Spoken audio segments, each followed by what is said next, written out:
Good morning, students. Today's our topic is type of elements, यानी कि तत्व कितने प्रकार के होते हैं। तो तत्व जो हैं दो प्रकार के होते हैं। Elements are up of two types, metals and non metals, धातु और अधातु। With the exception of hydrogen, all elements that form positive ions by losing electrons during chemical reactions are called metals.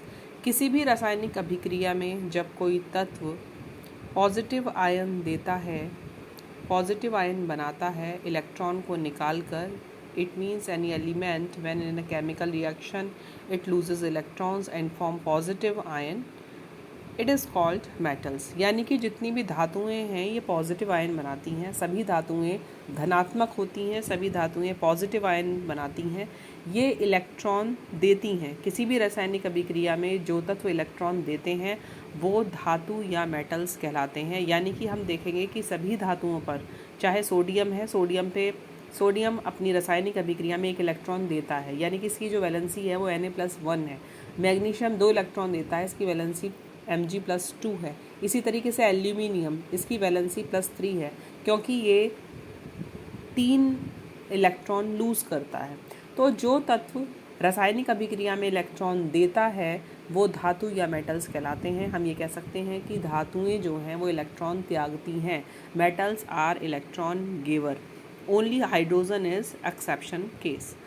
दस मेटल्स आर इलेक्ट्रोपॉजिटिव एलिमेंट।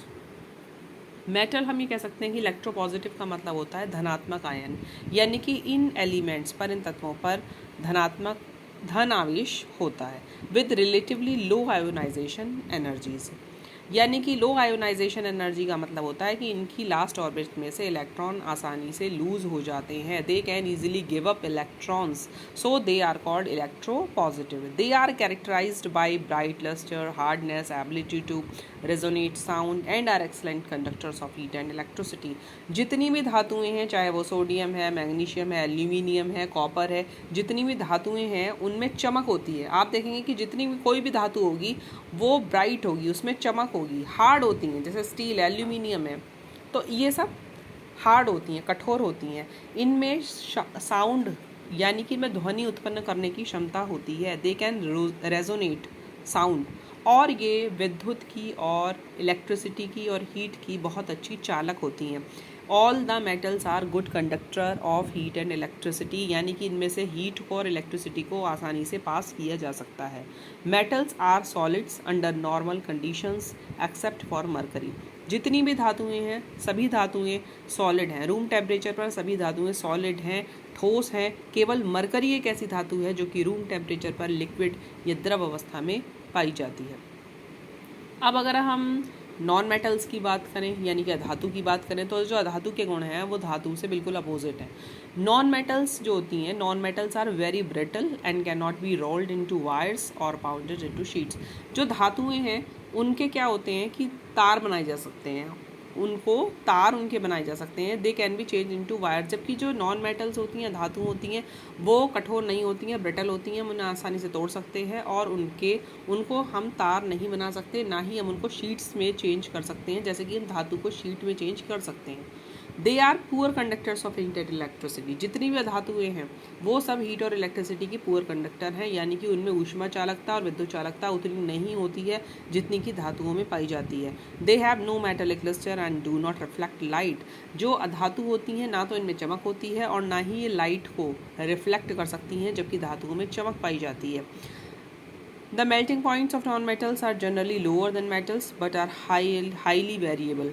जो धातुएं होती हैं, metals are having high melting point. उनके जो धातुएं हैं उनके जो मेल्टिंग पॉइंट्स हैं वो ज़्यादा होते हैं, जबकि नॉन मेटल्स के मेल्टिंग पॉइंट्स जो हैं वो कम होते हैं और वेरिएबल होते हैं, यानी कि इनमें वैरायटी पाई जाती है।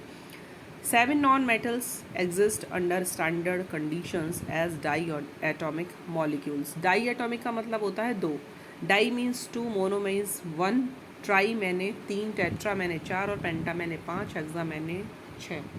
तो जैसे कि आपको नाम से पता चल रहा है डाई एटॉमिक का मतलब है कि एक मॉलिक्यूल में 2 एटम, यानी कि ये जो कुछ धातुएं ऐसी हैं जिनमें कि एक मॉलिक्यूल में 2 एटम पाए जाते हैं। जैसे कि हाइड्रोजन है, H2 है, तो H2 का मतलब है डाई एटॉमिक। डाई का मतलब है किसके एक मॉलिक्यूल में 2 एटम है, hydrogen gas. Nitrogen gas N2, एक मॉलिक्यूल में 2 atom. Oxygen, fluorine F2, chlorine Cl2, bromine Br2 and iodine I2, they all are di atomic, they are having 2 atom in 1 molecule. अब हमने पढ़ा मेटल्स एंड नॉन मेटल्स के बारे में। एक तीसरी कंडीशन भी होती है एलिमेंट्स की, जिन्हें कि हम मेटालॉइड्स बोलते हैं, उपधातु बोलते हैं। उपधातु इसलिए बोलते हैं because they have some properties of metal and some properties of non metal. They are between in metals and non metals. ये धातु और अधातु के बीच के तत्व होते हैं, इन्हें हम उपधातु या मेटालॉइड्स बोलते हैं। Metalloids have properties intermediate between the metals and non metals. इनके बीच इनकी इंटरमीडिएट प्रॉपर्टीज़ हैं, यानी कि कुछ प्रॉपर्टी तो मेटल्स की हैं, कुछ प्रॉपर्टी नॉन मेटल की हैं। Metalloids are useful in the semiconductor industry, यानी कि इनके सेमीकंडक्टर्स बनाए जाते हैं मेटालॉइड्स के। Metalloid are all solid at room temperature, यानी कि ये रूम टेम्परेचर पर सॉलिड होती हैं। They can form alloys with other metals. Alloys का मतलब होता है, एलॉयज जो होती हैं वो जनरली मिक्सचर ऑफ मेटल्स होते हैं। Mixture of metals are called alloys बोलते हैं। जैसे कि ब्रास एलॉय है, ये सब एलॉय होती हैं, यानी कि इनमें 2 या 2 से ज़्यादा मेटल्स मिली हुई होती हैं। तो दे can form alloys with other metal, ये 2 मेटल्स के साथ मिलकर एलॉयज बना सकते हैं। Some metalloids such as silicon and germanium can act as electrical conductor under the right conditions. जैसे कि सिलिकॉन है, जर्मेनियम है, तो ये आपस में मिलकर जुड़ जाते हैं और ये इलेक्ट्रिकल कंडक्टर के रूप में प्रयुक्त होते हैं। Thus they are called semi conductors, इसलिए नेम सेमी कंडक्टर्स कहते हैं। Thus they are called semi conductors. Silicon for example appears lustrous, silicon में चमक होती है but is not malleable, but malleable नहीं है, ना डक्टाइल है ये।